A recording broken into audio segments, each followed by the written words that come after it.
They shoved her aside. Not because she was weak, not because she was incapable, but because they decided, without asking, without looking twice, that she didn't belong at the center of the storm.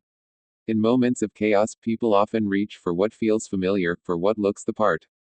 And to them, she did not.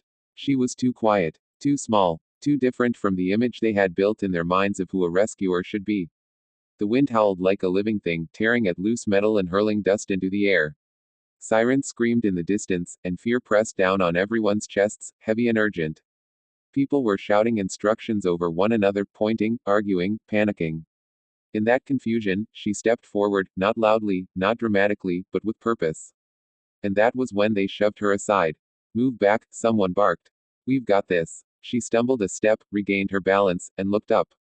In her eyes was no anger, no wounded pride. Only focus. Only time ticking away. Somewhere beyond the noise and the chaos, lives were hanging in the balance. It's easy to overlook people like her. We do it all the time. We measure worth by volume, authority by appearance, competence by confidence performed for an audience.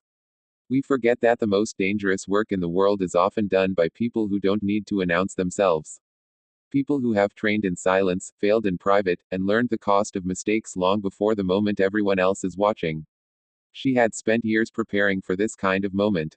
Years of early mornings and late nights.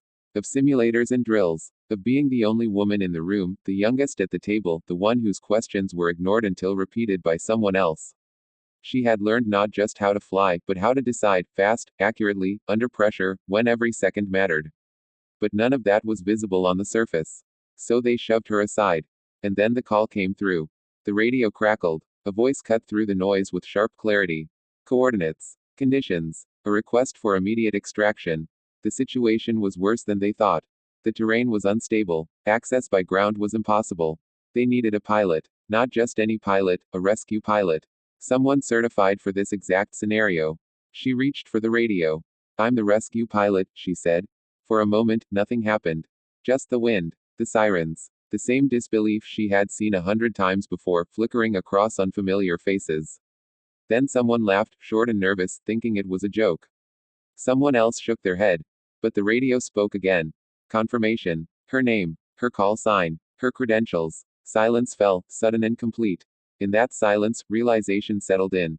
Heavy. Uncomfortable. Inevitable. The person they had dismissed was the one they needed most. They stepped back this time. Made space. Hands that had pushed her away now gestured her forward. The path opened not because they suddenly understood her worth, but because reality demanded it. The storm did not care about their assumptions. The people waiting for rescue did not have time for their doubt. She moved with calm precision. Checklist. Assessment. Decision. Her voice, steady now, carried authority earned the hard way. The helicopter blades began to spin, slow at first, then faster, cutting through the air. The noise returned, but it was different now, focused, purposeful. As she lifted off, the ground fell away, along with every opinion that had tried to define her. Up there, in the air, there was no room for bias. Only skill, only judgment, only responsibility. Flying into danger is not about fearlessness. It is about knowing fear intimately and choosing to act anyway. She navigated violent winds and limited visibility, adjusting constantly, reading the sky like a language she had studied her whole life. Below her, the world was broken and waiting. When she reached them, she did what she had trained to do. She brought people home. Hours later, when the crisis had passed and the noise had faded, people spoke about her in different tones. With awe, with gratitude, with embarrassment. Some apologized. Others didn't, but their eyes said enough. She accepted the thanks quietly, the same way she had accepted the shove earlier, with composure. Because she understood something important. This wasn't just about her. It was about how often we get it wrong. How often we push aside the very people capable of saving us because they don't fit our expectations.